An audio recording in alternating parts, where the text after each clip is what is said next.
गिबियाव बयनिसिमबो आंनि गोरबोनि अननाय आरो सिबिनायखौ जासिहरग्रोनाय जाबाय। दिनैबो आङो आरो खनसेबाव नैबे कन्टेन्टआव आंनो मालिक बायदियै आङो आवगायग्रोनाय जाबाय बाथ्राफोर बुंनायाव बा बेखेवजेननायाव। खिन्थु बे चेनेला आंनि नङा, आदा बिराजानि। बे गफुर बियार चेनेलनि नायगिरि गासैनिसिमबो आरो खनसेबाव गोसो गोरबोनि अननाय आरो सिबिनायखौ जासिहरबावबाय। दा जोङो गोबां बाथ्राफोरखौ मिथिनानै लानो सानदों। बिथाङा थांनाय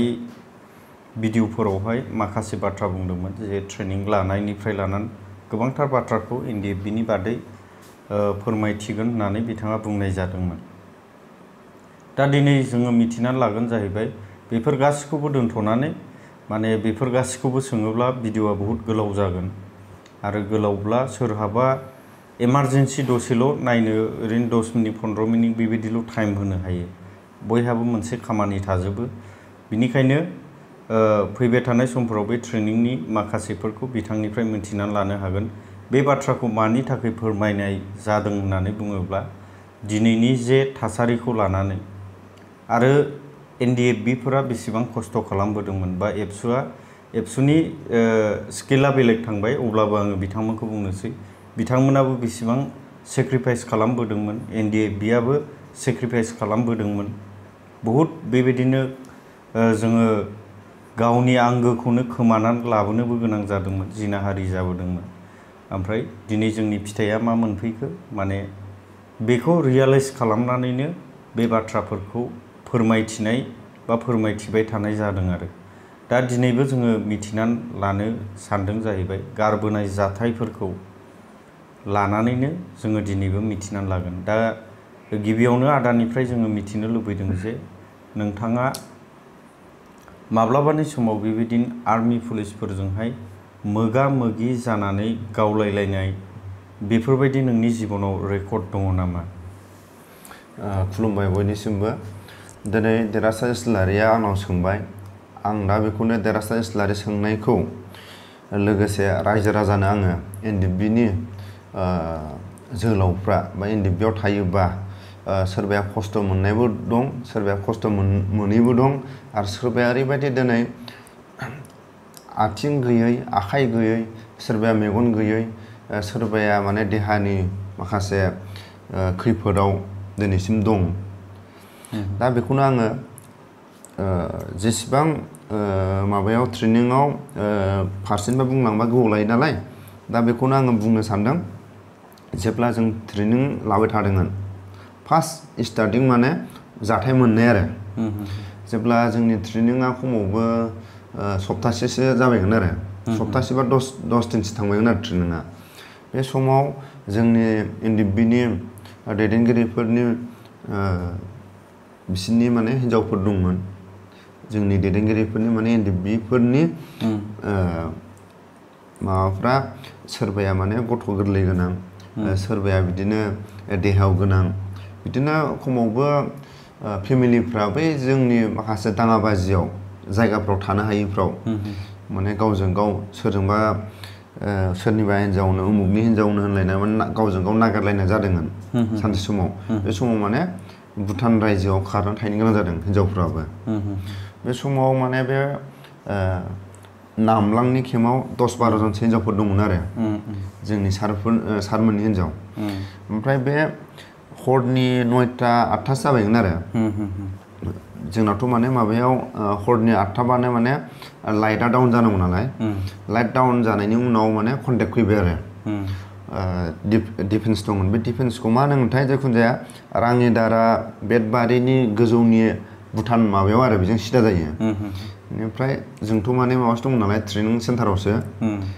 माबायावबो गैयामोन जों, कम्पानि होनोमोन आरो माबाखौ, बरपेटानि केम्पखौ कम्पानि केम्प। बेनिफ्राय कम्पानि केम्पनिफ्राय एसे गोजान, फार्स्टआव फैग्रोबाय कम्पानियाव, कम्पानिनिफ्राय फैबाय जोंनि ट्रेनिं सेन्टाराव, माने आर्मि दावखोदों होननानै। आर्मि दावखोदोंमोन नालाय, ओमफ्राय जाय जोंनि NDFBनि सोद्रोमाफ्रा गाहायाव माखासे आर्मि अपारेसननि थाखाय माने गोजौआव गाखोदोंमोन आरो। ओमफ्राय डिफेन्सआव माबोरै जोंहा गोजौआव माने पासवार्डआ आलादा जायो, गाहायाव पासवार्डआ आलादा। माने जुदि गाहायाव थाग्राफोरनि पासवार्डआ आलादा, बेनिफ्राय गोजौनि पासवार्डआ आलादा जायो। पासवार्डजोंसो जोङो मोनसे मार्च खालायोबा मोनथिलायो नालाय बेनिफ्राय दाना बे केबनि पासवार्डखौ मोनथियालासिनो बोरै हाबनो केमाव दाना मा खालायो बिसोरो सोरांथोंसै होननानै माने बे डिफेन्स खाथियावनो अबेबा गंगारनि न'आव उन्दुना थाबाय दाना गंगारफ्रा स्रोद थांनानै माने बे डिफेन्सआव थाग्राफोरनो खिथायबाय जोंनि न'आव माने आर्मिफोर दंफैयो एटेक खालायनो हागौ नोंसोरखौ नोंसोर आनज्रायना था होननानै दा डिफेन्सनि मानसियाबो एरायनानै खिथाहरबाय दे ओरैबायदि आर्मि दावखोदों दाना लोगो लोगो माने जोंनि ट्रेनिं सेन्टारनिफ्राय लोगो लोगो माबायाव थांबाय केमाव थांनानै बिदिनो बेग सेग माइरं साइरं लाबाय हिनजावफ्राबो बिदिनो हरनि समावनो गथ'फोरखौ सोरबा इन्डिपेन्डेन्ट लिडारफ्रा माने गावनि गथ'खौ सोरबा बाबाय सोरबा बिदिनो जारारा लाबाय बेसेबांबा गोजौ हाजोखौ गाखोनानै हिनजावफ्राबो खस्थ' खालायबाय आरो दा बेफोरखौ गोसोखाङोबा बै बर' हिनजावफ्राबो माबायदि खस्थ' खालायदों गथ' गथाय लानानै दैयाबो इसिबा गिदिर बेखौ मानास दै होनना बुङो मानास दैनि एकदम साखाथियाव एकदम गोजांस्रिउ समाव डिसेम्बर दाननि माबा जानुवारि डिसेम्बर समाव आरो बेनिफ्राय नभेम्बर जों नभेम्बराव गाखोदों नालाय ओमफ्राय माने बे नभेम्बर मासफ्रावथ' गोजांखानाय जायो नालाय औ नभेम्बरनिफ्राय डिसेम्बरसोआव माने गोजांनाय जायो बेनिफ्राय ओरैबायदि माने बेफोरखौ गोसोखांबा माने बै जोंनि दैदेनगिरिफोरनि हिनजावफ्रा माबायदि खस्थ' खालायबोदोंमोन गुबुन रायजोआव ओमफ्राय माखासेखौथ' आं बारना बुंनांसिगोन बेनिफ्राय बे जाथायखौ मोनबोबाय बेनिफ्राय जोङो 2002आव MLA इलेक्सन ना मामोन आरो उदालगुरि मा होनो बेखौ टंलानि माने कलबारि होननाय जायगायाव बे समाव माने जोंखौ मोनसे खामानि हरदों माने फार्स्ट बेटेलाव माने बरपेटानिफ्राय ट्रेन्सफार जाबाय आरो माबायाव जोङो फार्स्ट बेटेलेनाव ट्रेन्सफार जानायनि उनाव जों फैनायनि उनाव माने मोनसे जायगायाव माने माइरं बिदिनो मेनेज खालायनो थाखाय आसामनिफ्राय माइरं लांनांगौ आरो माबा मोनसे खामानियाव थिनहरदों आरो हेडक्वार्टारनिफ्राय बे समाव जोंखौ जोंनि दैदेनग्रा माने कामान्डार दंमोन 9 बिसनि बेखौ होनो सोरां बेबो क्वालिफाइड गोनांमोन आरो हाई सेकेन्डारि पासमोन बे गोदोनि बेनिफ्राय बे जोंनि ग्रुपनि कामान्डार बेनिफ्राय जाय मानसि जोंखौ माने लकेल दैदेनग्रा बेखौ दावखा बोरायहोनो आरो बे माने ट्रेनिं लायाखै आरो आफादाव मोनसे माबा दंमोन आरो रुल दंमोन जाय मानसिया जुदि आफादावनो 10 बोसोर थाबाबो बे सिभिलानो ट्रेनिं लायाबा ओमफ्राय दुनियानि लिडारफोरनि माबाया मोजां गाज्रि सावरायनाय आरो फोथायनाय खामानि मावनायाबो दावखा बोरायहोनोमोन आसल नामखौ मा मिथिया आरो बेबो बे टंला एलेकानिनो दा मानसिया दंना गैला आंखौबो मिथिला ओमफ्राय जोंखौ बियो दैदेननानै बे कलबारि होननाय जायगायाव लाबोदों आरो भुटाननिफ्राय बे फार्स्ट बेटेलियननिफ्राय ओमफ्राय जोंनि बेसनि दंमोन हुलुमान होनना नोंजों रायलायनोदां औ बे दंमोन आं दंमोन ओमफ्राय बे उदालगुरियाव खेबसे जेब्ला जों फार्स्ट उदालगुरि 6 फायाराव जों माने मागो फालियो बे समाव माने एटम बमखौ माने बे दिपखलनि पाइपआव सोनानै बेरफ्रुनानै सासेयाथ' थैबाय सासेया नैबे सोरखिनाय रुनाय होननाय आरो बेबो दं आरो जों माने 6-7 जनसो 8 जनसो आरो ओमफ्राय दिङा होननाय दंमोन माबानि क'क्राझारनि बेबो नाराबारि साइडनिमोन आरो ओमफ्राय दाना मानिबा इलेक्सन माने MLA इलेक्सन MP इलेक्सन जिखुनु जाया इलेक्सन आरो दाना दै जिं बे कलबारिनि रायजोफ्राथ' माने भुटाननि दै बोहैनाय जिंखौ लायनासो लोङो नालाय बेनिफ्राय जोङो माबानि फुंनि 9टा 10टासो जाबाय आरो ओमफ्राय फुङावनो ओंखारनादों जों थाब ओंखारालै होननानै दाना एसे ओरै बे हाजोआथ' एसे स्ल'पिं नालाय आसामनि हाजों भुटाननि हाजोआ एसे स्ल' बेहाय दाना आंनो सोंदों आरो होद आदा बै जान्दिखौ मानो गोजा थुदोंब्रा होननानै माने दै जिं माने गोजा जान्जि थुना दोनदों बे इन्डिया भुटान बर्डारखौ बिनि सिमाखौ थुना दोनदोंमोन बे दावखा बोराया ओमफ्राय दे साननानै ओमफ्राय आं जुथा गानाखैमोन आरो ओमफ्राय दाना ससे ओंखारनानै दाना नाहरबाय थाबाय आरो बर' हिनजावफ्रा दै लांफैदों मादों ओमफ्राय र' बिसोर दै लांनायफ्रा माने थांखांनायनि उनाव जों ओंखारनो साननानै दाना एसे गाहायाव थांनानै दाना थांबा आं जुथा गानखांनायजों दाना लागावबाय दाना फ्राम होनो दांबाय आरो आर्मिफ्रा ओमफ्राय दाथ' जाय फारा-फारि खारबाय जों 8 जन ना माल'खा नालाय दाना खारनानै लोगो माने हाग्रा सिङाव माने गारिफोर दं आर्मि गारिखौबो एकदम ओरैबायदि स्टार होना होबाय माने एकदम आवाज आरो दसे उनाव आरो गोजौजों माने हेलिकप्टार बिरबाय आरो ओमफ्राय जों 8 जन ओमफ्राय आंनाव चाइनिस राइफल दंमोन आरो ओमफ्राय जोंबो आर्मि ड्रेस गोजा दानिया ससे खारनानै माने मा खालायबाय ओरै देनद्रायनाय दं ओमफ्राय ओरैहाय माने हाजोआ एकदम गिसिखानाय माने ओरै जि खारदों ओमफ्राय बे हाजो गावख्लायनायखौ मोनैनि सिगां आंजों माने मैया खिथु मै फिसा बेखौ होनो माने मोसौ मै ओरै खारनानै माने मानै ना माथाम दंमोन आरो बिसोरो माने आं खारबा माने बे ओरै खारफाबाय थायो मैया ओमफ्राय दाना आंहा एकदम ओरै बे नारा नाथा जानानै माने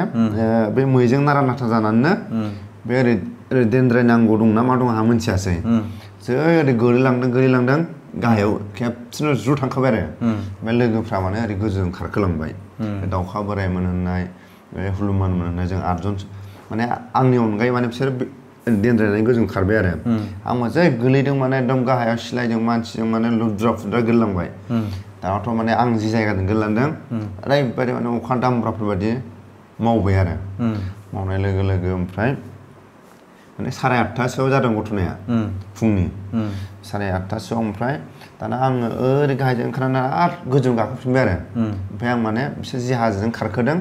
आं गाहायजों गोलैनानै आरो बिसोरनि आं सिगांसो मोनहैबाय दाना आंथ' सिलायजों मानसिजों हाजों जालाजोब्बायना दाना मैदेरा एकदम हाथाय गोमोमो एकदम जि जायगाजों थांनांगौ गोजौ लामाया बेयाव एकदम गसंथेनानै दं दाना आङो बे चाइनिस राइफलनि बे जि हा हाबदोंना सेम्बार बानाव बेखौ फटे खुलिनानै बे हाखौ जानला मोनला ओरै खारलाबायनानै ओमफ्राय बे रड थायो जोंना साफा खालायग्रा बे रडखौ खुलिनानै हाखौ एरख'नानै ओमफ्राय आङो फेरसे मैदेरखौ गावासै आरो गोजौजों फ्राम होनांबाय आरो बा जोंनि लोगोफ्रा माने आंनि उनावनो दं दाना आंखौबो बिसोर आर्मि दाना लोगोफ्रा होब्बाय खारनाया बिसोर आरोना माने बे समाव मोनथिलाया माने उनाव खिथालायबाय आरो माने खारनानै बिसोरो आंखौ उल्था बिसोरो खारनानै गाहायजों खारख्लानानै ओमफ्राय आंबो मैदेरखौ एसे एरायनानै मैदेराव खारबाय नालाय हारसिंनो भुटान माने खेमाव गाखोलांगासिनो आरो आङो गाखोलांनाय मोनसे नेपालिफोरनि जायगा बेखौ होनो माने सामब्राम होननाय बेयाव गामि दं आरो सामब्राम हाजो होनखायो आरो बेखौ नेपालिफोर थायो मोसौ खुथि थायो दाना बिसोरो बे गामियाव थाबाय हारसिंनो आङो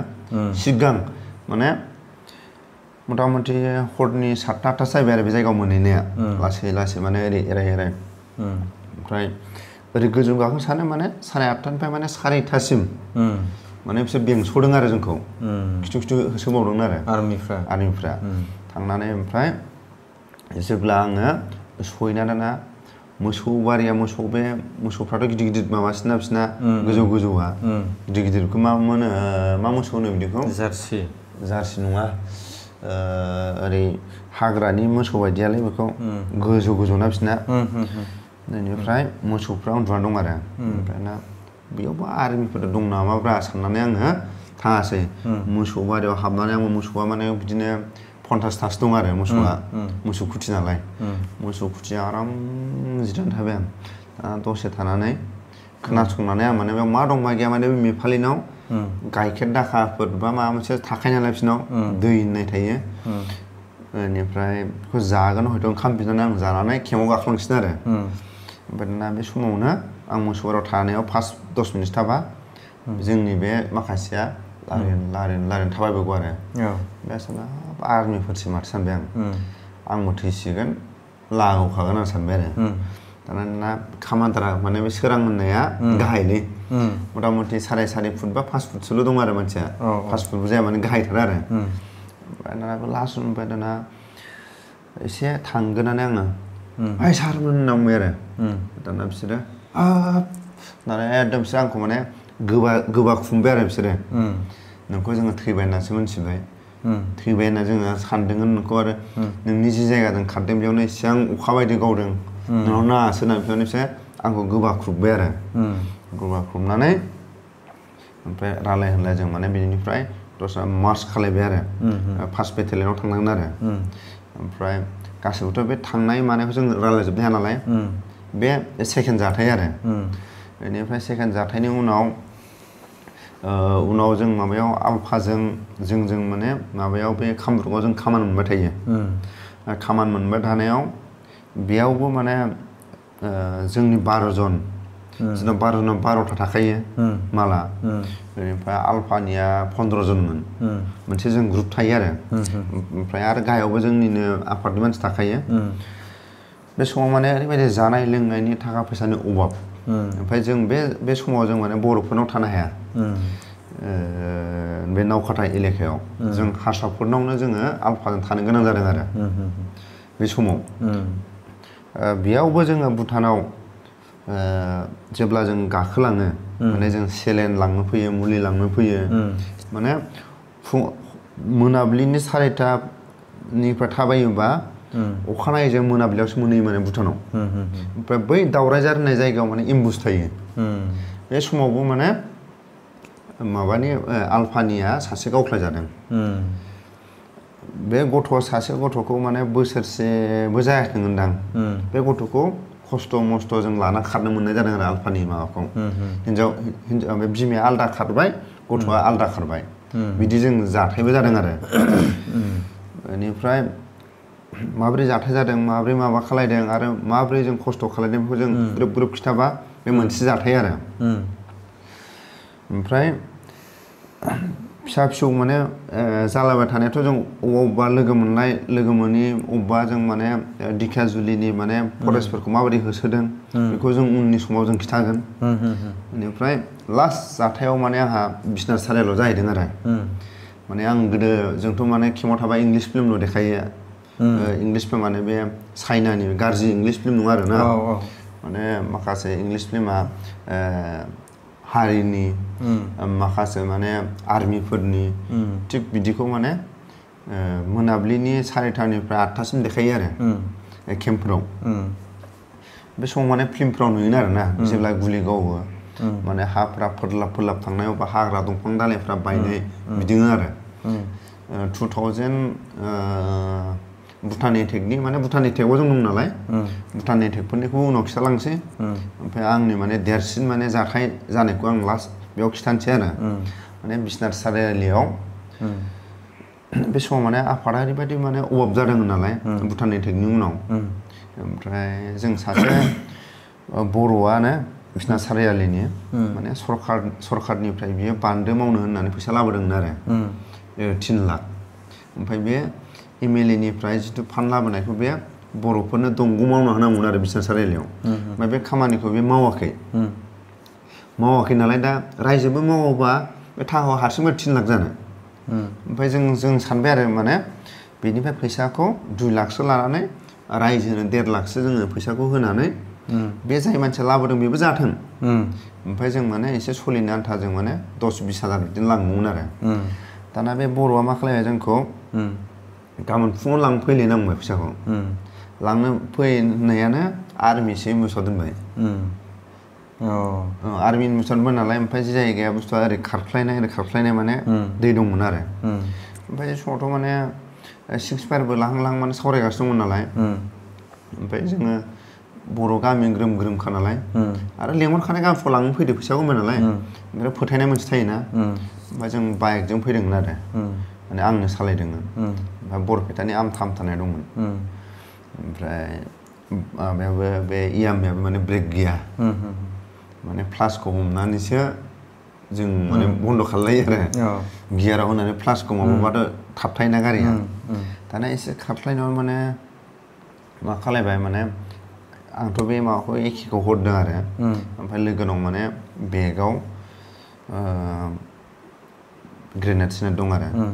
ओमफ्राय एसे आंनाव फैसाबो दं आरो कालेक्सननि फैसा बेखौ माने हरनांगौ आरो माने गोजौआव ओमफ्राय बिदि जों नाजानायावनो फुङाव फैनायावनो दाना लोगोआ आर्मि होनना बुंबाय बेयो आर्मि होननाय लोगो बारजुमखाबाय बियो बारजुमना जि खारदों उनाव मोनथिबाय आरो बेना बे आखाया थब्लं गावफ्लंखाबाय बे माने हाथरबो गारनो हास्लाबनाय माबा गैया आरो बे हाथर जुदि गारोमोनब्ला बे जों बारग'गौमोन आरो दानाथ' आंथ' माने बे बारजुमबाय नालाय दाना एकदम बे बारजुमनाय लोगो लोगो बिनि आखायाव गावनायाव नांखाबाय दाना आंखौ माने अखा दामब्रा बायदि लागायखाबाय बाइकआव आंबो माने एकदम बाइकजों मानसिजों माने बोरै गोलैदों आं फात्ता गैया बाइकजों मानसिजों बेनिफ्राय दाना आं माने दैया एसे गुवार नालाय आंनि बुस्थुखौ आंनो बोरै हगारदों आं थालानो गैया दानाथ' बुस्थुखौ माने एसे गुवार नालाय मथा मथि 200 फुटसो गुवारखानाय बे जायगाया ओमफ्राय दाना बे बाइकनि बे ससे माबाबाथ' माने आंहाथ' जायगायावनो नांखाबाय नालाय जायगायाव नांबाय ओमफ्राय दाना होमबाबो खस्थ' मस्थ' आङो माने ससे खारसु खारबाय आरो ना एकदम ओरै हाफ्रा माने फोरलाब थाङो माने सिब्रानि गावनाय ना बेनिफ्राय दाना मा खालायबाय लोगोफ्रा माने जिथु माने बेलेग ग्रुप दं आरो माने संबिजिरमोनहा बेनिफ्राय जोंनि माखासे बेयावनो बिसना सारायाव माने लोगोफोरा आलदा दं आरो जेनेबा मथा मथि 2-3 किल' बा 4 किल'मिटाराव आरो जों जायगा जाथाय जादों बिसोर माने 2-3 किल'मिटार गोजानाव दं आरो ओमफ्राय बे समाव माने गोजां बोथोर डिसेम्बर नालाय ओमफ्राय दाना बिसोरनि माने आंनिखौसो नुहुरखो ना बिसोरनिखौसो नुहुरखो माने जोंनाथ' माने एकदम अरजोंनो प्रेसार गुलिया ओमफ्राय दाना लोगोफ्रा रायलायबाय आरो माने जायगायावथ' गोमखाजोब्बाय नालाय जोंनासो लागायग्रोबायलै होननानै जोंनि लोगोफ्रा माने बिदि सावरायबाय आरो माने जोंनिसो बे होननानै माने आर्मिफ्रावथ' माने प्रेसार गुलि थाया होननानै जोंनिसो होनलायनानै माने जोंना जेबो जानाय नङादां होननानै बिसोर लोगोफ्रा रायलायबाय आरो जोंना मावग्रा दङ जोंनाथ' मा जेबो खहा जानाय नङा होननानै साननायनि उनाव दाना हयथ' बे आर्मिफोरनि गुलि गावनायाबो बाइकआव नांनानै अर जोंनायखौ नुदों जानो हागौ आरो बा आंबो जाहा थाहा हरलाबायनायखौबो नुदों जानो हागौ दानाथ' ओरैबो दाना लागायनानै होसोयोमोन आंखौ दाना मोनसे गोसोखांबाय आङो बे बुस्थुखौ माने आङो जि बुस्थुखौ आखायाव लानायखौ जुदि आङो गाराबा माने बिसोर आंखौ होसोगोन ओमफ्राय आं थैबा थैनोसै बे बुस्थुखौ आं बिसोरनो माने सोमजाना होनोसै आं सानबाय आरो आंना ओमफ्राय बे मालखौ होनानै आङो खेबसे माने माइ हानायबो माने हाबाय थादों नालाय ओमफ्राय दा खेबसे बोलो होनानै खारनोसै होननानै जि खारबाय आं दाना बे नांनाय जायगाफोराव माने मा खालायबाय माने माइया माने बे माइ फिथाइ दं नालाय माने खारनायाव बिराद उसुबिदा होयोबा दाना ओमफ्राय आंखौ लाना खारदेलायनांबाय रावबो लाना खारा ओमफ्राय लाना खारा नालाय ओमफ्राय दाना खस्थ' मस्थ' एसे खारस्ल' खारनानै माने पाब्लिकफ्राबो माने जाय फारासो खारबाय माने गिनानै माने आंखौसो गिदिखो ना आर्मिखौसो गिदिखो मोनसै आरो ना माने आर्मिया माने बि साइज माने बेंनानै होसोबाय नालाय ओमफ्राय दाना आंनि माने जिउ मोनफिननाया जाहैबाय मोनसे आङो गोसोआव फैबाय आरो बे बुस्थुखौ आङो गथायनानै खेबसे आङो मोजां गोसो होना खारनोसै बे आंनि नांनायखौ आं मिथिखाबाय नालाय आं जि खेबसे बोलो होना खारगोन बे जायगायाव आङो थैबा थैगोन बे जायगायावसिम आं मोनहैयो जों खारसानसै होननानै आङो मोजां खारबाय खारनो हाया जर लासै थानानै सासे मथा मथि बे जायगा जाथाय जानायनिफ्राय मथा मथि 300-400 फुट माबा जेनेबा 100 मिटार बा 500 मिटार 500बो जास्लाबा माने बुस्थुआ आङो माबाखौ जाथाय जायगानिफ्राय सिलाइखौ आं गारबाय मथा मथि 150 माबासोआव 150 मिटारसोआव गारबाय ओमफ्राय बे 200 मिटारसोआव माने आंखौ लाना खारनो होदोंना माइ हाबाय थादोंमोन बिसोर लाना खारासै माने 300 बा 400 मिटारसोआव आं खस्थ' मस्थ' खालामनानै ओमफ्राय बे जायगायाव आंखौ ओरैनो बुंबाय आरो आं गोसोआव दं आरो मोनसे रावखौ आरो आंखौ लाना खारदोंब्ला आं नोंसोरखौ गावनोसै होननांबाय आरो आंनाव मालानो गैया खिन्थु माने आं बिदि बुंफ्लांनाय आं माने दं आरो ओमफ्राय बे मानसिया जाय मानसिया आंखौ बे अनसायदों हयथ' बे आं बुंनायखौ खोनायाखैबो जानो हागौ आंखौ लाना खारदोलै होनना बुंदों आरो आङो ओमफ्राय आं मोनसे माथो होफादों आरो आंखौ लाना खाराबा नोंसोरखौ आं गावनोसै माने आंनाव माल गैया खिन्थु आंनि गोसोआव बिदि बुंनाय दं आरो ओमफ्राय बे जाय मानसिया जुदि आंनि बुंनायखौ खोनादोंबा आं दिनैसिम बेनाव निमाहा बियो आरो माने गावनि जिउखौ बासायनो थाखाय आं माबा मोनसेबा बुंखानांगोन ओमफ्राय बे जाय सुबुङा आंनि बुंनायखौ खोनादोंना खोनायाखै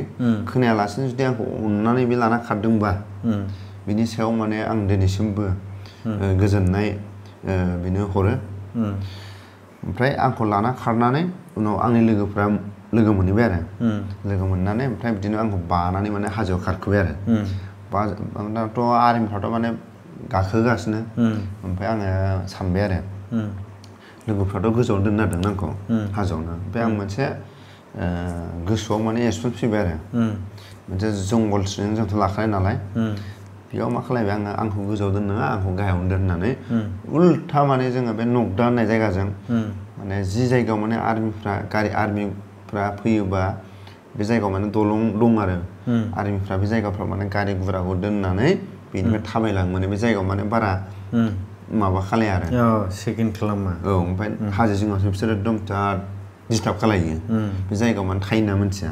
बे उल्था बे जायगायावसो आंखौ दोनफैनो होबाय आरो आङो दोनफैनो होनानै ओमफ्राय बिदिनो माने 8:30निफ्राय फुंनि माने बे जाथाय जानायनिफ्राय आरो 8:30 ना 9:00 जादों आरो बिदिनो बिनिफ्राय मथा मथि हरनि 9:00सिम उनाव माने थै गगासिनो आरो थै गनानै ओमफ्राय खस्थ' मस्थ' आं बिदिनो थानानै बे जायगायाव मास मोनसे 1.5 मास थानानै माने जोंनि लोगोफ्रा माने सिलाइन थुनो रोङो ना सोरबा खिन्थु मा खालायबाय मोजां डाक्टारनाव थांनो हाया जेरैबो बेंजोबो फुङाव गंसे मोनाबिलियाव गंसे माने सिलाइन लायो आरो माने गंसे सिलाइन थुनो थाखाय 10 बार गाहाम माने रोदायाव थुनो गोनां जायो रावबो रोंनाय गैया समाव आरो डक्टरफ्रा माने ओरैबायदि नायबा मोना ओमफ्राय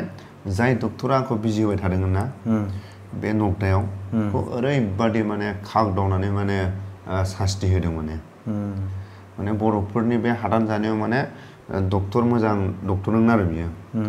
ओरैबादि माने बेखौ लोरजा खालायदों आरो ना माने आंखौ बे बिजि थुनायनि थाखाय माने आंनि जिबनाव माने सानै डक्टरा आंनि सायाव ओरैबायदि होजादों आरो बिसना सारिआलियाव जेब्ला आं गावजानाय समाव बियो माने फिल्माव जेरै खावदावा होनबा बिदि खावदावनानै बेखौ दोखो दोखो माने बुबाय आरो बे मानसिफ्रा दा दंना गैया बे मानसिफ्राथ' जेनेबा दंमोन खिन्थु दिनै दं गैया जों माने बे जायगायाव माखासे जोंहा हाजासे जोंनाव रां रुफाबो गैया आरो जों माने बेफोर खबर सबर लालायनो जोंहा दा गथ' गथायबो जाबाय बेनिफ्राय दिनै कन्टेक्ट नाम्बार गैलाया ओमफ्राय आरो दिखियाजुलियाव जेब्ला बे समाव माने हादानाव माने जोङो माबा जायो जानाय लोंनाय दैफ्रा उन्दुनायनिफ्राय माने मेलेरिया बेमार जायो जेरै माने बै समाव दा जों कर'ना होनना गियोना बै समाव माने हादानाव माने मेलेरिया आफादनि मानसिफ्रा अबेबा माने दसेनो गोजांब्रबनाय कम्बल गांनै गांथाम नांब्रबगौ माने पाब्लिकफ्राबो माने बिदि बेमार होनो आरोना बे समाव माने कर'नानि दा जेरै दोहौना बे समाव माने मेलेरियानि दोहौमोन आरो बेनिफ्राय बे समाव माने आंखौ सेलेन होनाय डक्टरखौ ओरैबायदि माने आर्मि केम्पआव लांनानै बुदों खिन्थु जाय मानसिया आंखौ बिजि थुदोंना खिन्थु बे आंखौ देखायहैबानो आं थैयो नाथाय बे ओरैबायदि माने बे बिबथै बा बिदा आं आदै लिङोमोन आरो बेखौ ना दिनैसिमबो आं माने बेखौ खुलुमो आरो माने बे बिजि थुखांनायनि जेनेबा आंखौ मोनायाव थुदों दा आं बे जायगायाव थुदों बे जायगायावनो दं आरो माने एसे हामदोंबाबो माने जायगाखौ दोरोदनो हायाखै आरो खिन्थु बेखौ हरावनो लांनानै दा बे आर्मिफ्रा न'आव लांनाय समावनो आंखौ देखायहैनो हायो दा बे देखायनानैथ' लांनानै 2-3 उनाव मोनसे नायल' जाल' होननाय गामि दंमोन आरो ना बे गामियाव बेखौ लाबोफानानै बेखौबो जोंनि आफादनि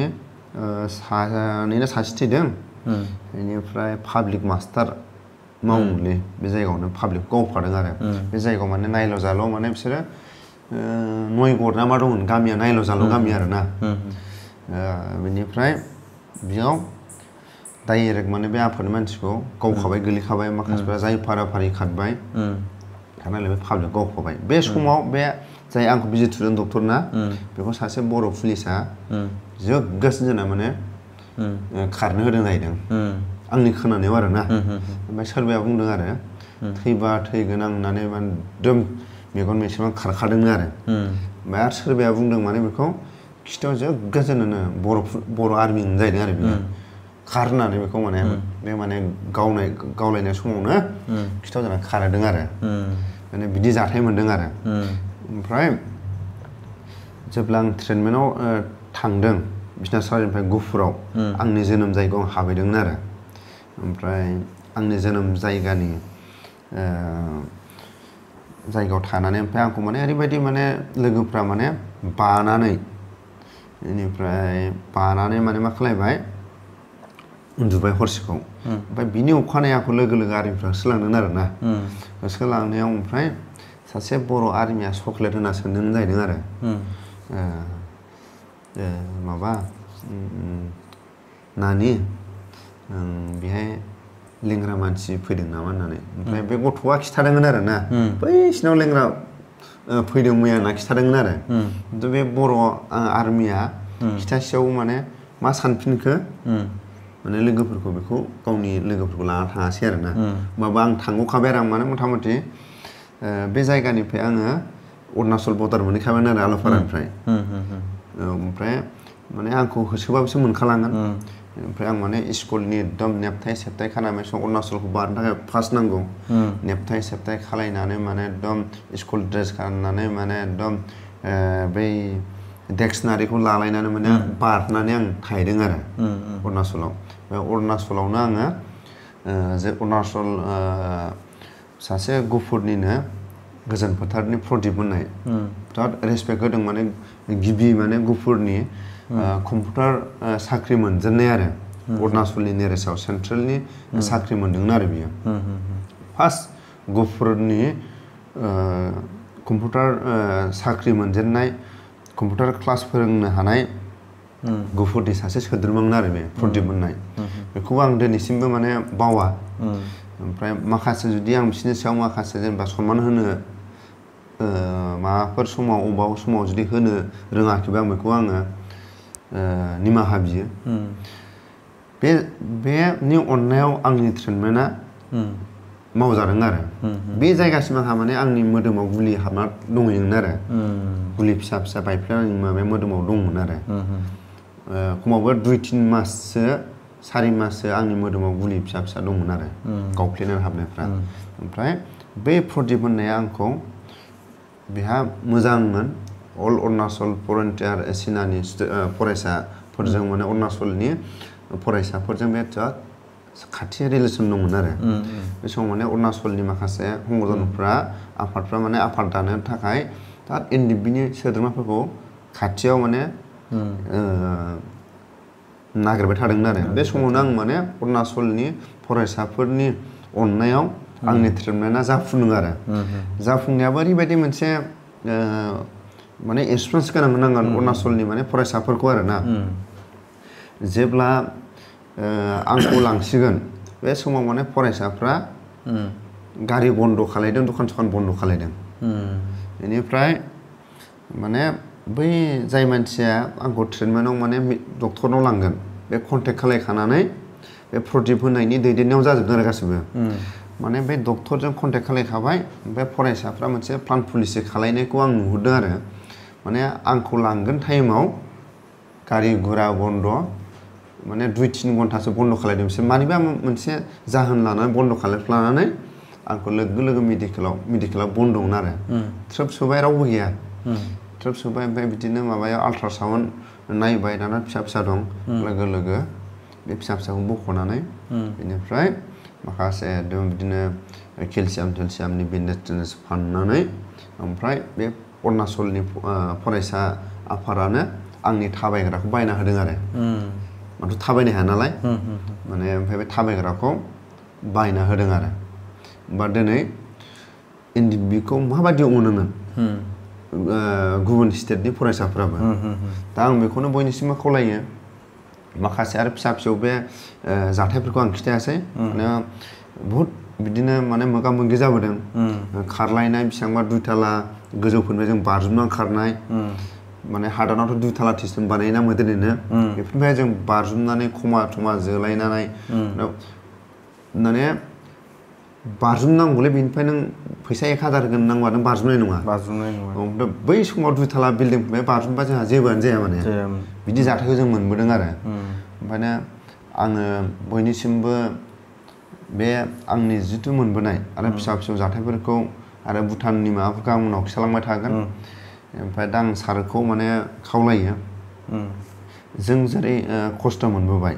दा माखासे बर' रायजो राजाफ्रा माने खस्थ' मोनबोनायखौ एनडिएफबिआ दावहा नाङाखै बा दावहा नांबोआखैदां साननानै आरो गामिनि आखल आखुखौनो एनडिएफबिआ दिनैसिम बावाखै नामा खिन्थु एनडिएफबिआव थाङोबा गामिनि आखल आखुखौ एकदम गैया जायो एनडिएफबिनि आखल आखुसो लानो गोनां जायो दा सारा एसे सुंद'बाबो आं सारखौ माने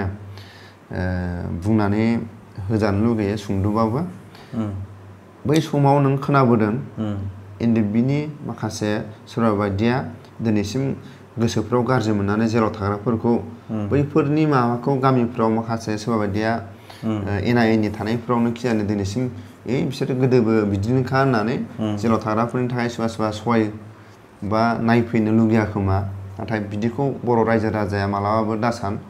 बेफोरखौ माने खुलायै सारा एसे बुंना होगोन नामा बेखौसो आं खावलायो। दा आङो फंनैसो बुंनो सानबाय जे एनडिएफबि होननानै बुङोब्ला बयबो मिथिगौ हाथियार दैनानै सोमावसारबोनाय मोनसे संगठनमोन आरो बिथांमोना माखासे गेदेरमाफोरनि दैदेननायाव गोबांथार खामानिफोरखौबो मावबोदों। बेजों लोगोसे माब्लाबानि समाव बबेबा खन्द'फोरावहाय भुलबो जाबोआखै नङा जाबोआखै होननानै बुंद्रायोबाबो बियो भुल जागोन हयथ'बा बबेयावबा जाबोदों। दा बेफोरखौनो लानानै समनि गेजेराव गोबां मानसिफोरा गोसोआवहाय दुखु मोननायफोर गैया नङा दङ जानांगौ। जुदि दङब्ला गावनिनो आंगो बर'नि हारिनि थाखाय नांसोमबोनाय मोनसे आफाद साननानैनो नोंथांमोना निमाहा होनांगोन आरो दिनैसिमावबो जोंनियाव नुनो मोनदों जेलाव जोबथेसालियाव जोबजानानै दङ गोबाङानो दिनैसिमाव उदां जायाखै। दा बिथांमोनखौ उदां खालामनायावबो जों बयबो नारा नाथायै जुजिनांगोन खारन जोंनिया एग्जाम्पलाव जुदि जोङो साननानै नायोब्ला एग्जाम्पल माने रियेलिटियाव जुदि जोङो साननानै नायोब्ला बै गारबोनाय समनि खस्थ'फोरखौ नुयोब्ला नैबे एकर्डआ जोंनि थाखाय थोजासे नङा माने लाजिनांथाव बायदि आरो बैफोर खस्थ'खौ नायहरोब्ला जुदि बेफोरखौ बे मोनसे फिसा काउन्सिलखौ लानो थाखाय जोंनियावहाय एसेबां खस्थ' खालामनो गोनांथि गैयामोन। दा गोबांखौनो जोङो खोमानानै लाबाय लास्ट सेसनावहाय सोरनिबा भुलनि थाखाय बेफोरखौ जोङो लानो गोनां जाबाय। दा बे भुल मावदोंब्लाबो जोंनि बर'आनो आरो बेबो भुल मावदों होननानै जोङो बेखौबो गाज्रि मोनदाबफ्लेनानै थानानै जेबो लाब गैया। सोरबा सासे गेदेरमायानो जुदि भुल मावबायब्ला बियो जानानै थांबाय खिन्थु जोङो बेखौ गोसोखांफिनलायालासिनो बावगारनानै जोङो माबा मोनसे लामाजोंहाय जोङो खौसेयै थाबायलांनांगोन आरो बै समावहाय जे भुल मावबोदों एनडिएफबिफोरनि गेजेराव जे भुलावनो जाफ्लांबोबाय बबेबा जायगाफोराव बेफोरखौबो जोङो गोसोआव लालायालासे आवगायलांनांगोन जाहाथे फैबाय थानाय समफोराव जोङो माबा मोनसेखौ नाजावफिननो हानाय बायदि आरो जोबथेसालियाव जोबजानायफोरनि थाखाय बिसेसखि जोङो नाजाबायानो थानांगोन। जेब्ला बिथांमोना उदां जागोन अब्ला बै एनडिएफबि डिसबेन्ड जानाय एनडिएफबिआबो एसेब्लाबो सान्थि परिबेशआव फैगोन नामा आङो बेखौ नुहुरदों आरो दा आं बुंजोबालासेनो नोंथांमोनाबो गोबां बाथ्राफोरखौ मिथिखायो आङो बेसेखिनिखौनो बुंनानै बेयावनो दोनथ'नाय जाबाय। दा आङो सुंद' एसे लास्टआव आङो बुंबावो माखासे फिसा फिसौ मिस्टेकआ खिन्थु आफादनि नेम निथि आफादनि दैदेनगिरिफ्रा भुल मावनानै बा ओरैबायदि मावगोन होननानै दिनै मावाखै। खिन्थु जोंहा मोनसे आर्मि लाइनाव मोनसे माबा थायो पासवार्ड माने जोंहा ग्रुप ज' थालायनायनि माने बारहावा माखासे जायगानि थासारिया थि नङैखाय जोंना माने पासवार्डफोरखौ मालाबा ज' थालायनानै खिथालायनो हाया। बे मालाबा मार्च खालायनायाव खिथानो गोनां जायो।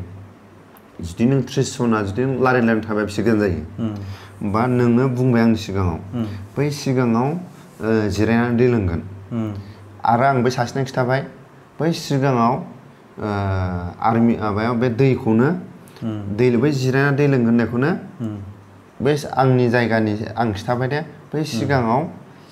आर्मिफोर दै लोङोनो होननानै माने मिस्टेक जालाङो माने पासवार्ड खिथालांनाया। ओमफ्राय सोरबाया माने सोरखौबा मा बुंगोन